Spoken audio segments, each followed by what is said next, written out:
शाम ढल चुकी थी। सूरज अपनी लालिमा के साथ धीरे धीरे आसमान से ओझल हो रहा था। गांव की तंग गलियों में सन्नाटा पसर चुका था। लोग अपने अपने घरों में दुबक कर बैठ गए थे। कहते हैं कि रात के इस पहर में कुछ ऐसा होता है जो इंसानों को डराने के लिए काफी होता है। लेकिन इस गांव की एक अजीब बात थी। हर रात एक घर से चीखें सुनाई देती थी।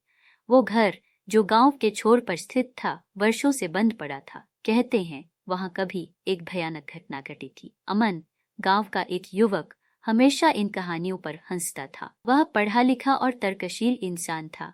अरे ये सब बकवास है, वह कहता। भूत प्रेत कुछ नहीं होते, सब मन का वहम है। उसने ठान लिया कि वह उस घर की सच्चाई जानकर रहेगा। उसने अपने दोस्तों से कहा, आज रात मैं उस घर में जाऊंगा और देखूंगा कि वहां क्या है। दोस्तों ने उसे रोका। अमन, मत जाओ, उस घर में जो भी गया वापस नहीं लौटा, एक दोस्त बोला। दूसरे ने कहा, वो घर श्रापित है, कई साल पहले वहां एक परिवार मारा गया था, उनकी आत्माएं अब भी वहां भटकती हैं। लेकिन अमन ने किसी की नहीं सुनी। उसने अकेले जाने का फैसला किया। रात के अंधेरे में अमन अपने हाथ में टॉर्च लिए उस घर की ओर बढ़ा। घर के चारों ओर उगी झाड़ियों ने रास्ता मुश्किल बना दिया था। जैसे ही उसने घर का दरवाजा खोला, दरवाजे की चरमराहट ने पूरे माहौल को और डरावना बना दिया। वह अंदर दाखिल हुआ।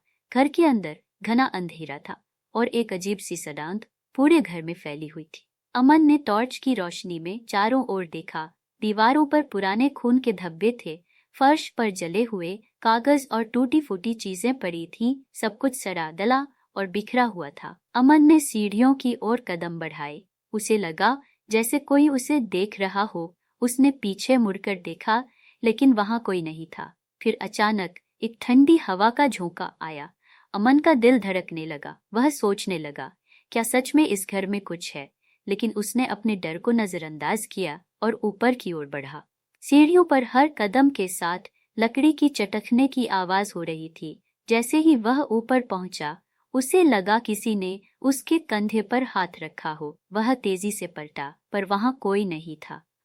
अमन ने दूसरी मंजिल के दरवाजे को धकेला। दरवाजा खुद ब खुद खुल गया। अंदर एक कमरा था जो बाकी घर की तरह बिखरा हुआ था, लेकिन उस कमरे में एक पुरानी कुर्सी पर कोई बैठा हुआ था। अमन की टॉर्च की रोशनी उस पर पड़ी। कुर्सी पर एक बूढ़ी औरत बैठी थी। उसका चेहरा सफेद और आंखें काली थीं।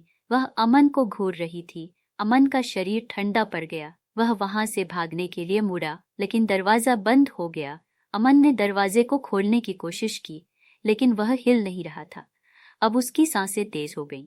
उसने मुड़कर देखा। वह बूढ़ी औरत अब खड़ी हो गई थी। उसके होंठ हिल रहे थे। पर कोई आवाज नहीं निकल रही थी। फिर अचानक एक गहरी डरावनी आवाज गूंजी।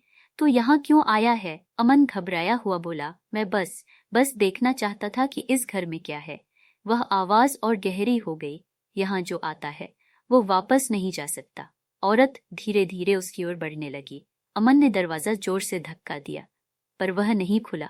अब वह समझ चुका था कि यहाँ कुछ अजीब हो रहा है। औरत अब बिल्कुल उसके सामने खड़ी थी। उसके चेहरे पर कोई भाव नहीं थे।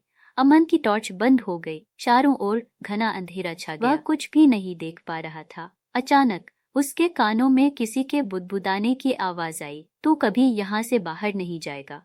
अमन ने महसूस किया कि कोई उसकी गर्दन पर सांसें ले रहा है। उसने पूरी ताकत से दरवाजे को धक्का दिया और दरवाजा अचानक खुल गया। वह तेजी से भागा। वह सीढ़ियों से नीचे दौड़ा। दरवाजे के पास पहुंचते ही उसे फिर से वही आवाज सुनाई दी। तू लौट कर आएगा। अमन ने दरवाजा खोला और घर से बाहर निकल गया। लेकिन घर से बाहर आते ही उसे एहसास हुआ कि सब कुछ वैसा नहीं था जैसा उसने छोड़ा था। गांव की गली अब बदल चुकी थी। सड़कें वीरान और पुरानी लग रही थीं। घरों की खिड़कियां टूटी हुई थी। गांव में कोई हलचल नहीं थी। अमन ने गांव के लोगों को खोजने की कोशिश की, लेकिन वहां कोई नहीं था। हर घर खाली था। तभी उसकी नजर गांव के एक पुराने घड़ी पर पड़ी। घड़ी में साल 1984 दिखा रही थी। वह चौंक गया। यह कैसे हो सकता है? मैं तो अभी आया था। वह समझ नहीं पा रहा था कि यह सब क्या हो रहा है। तभी उसे याद आया उस घर की कहानी।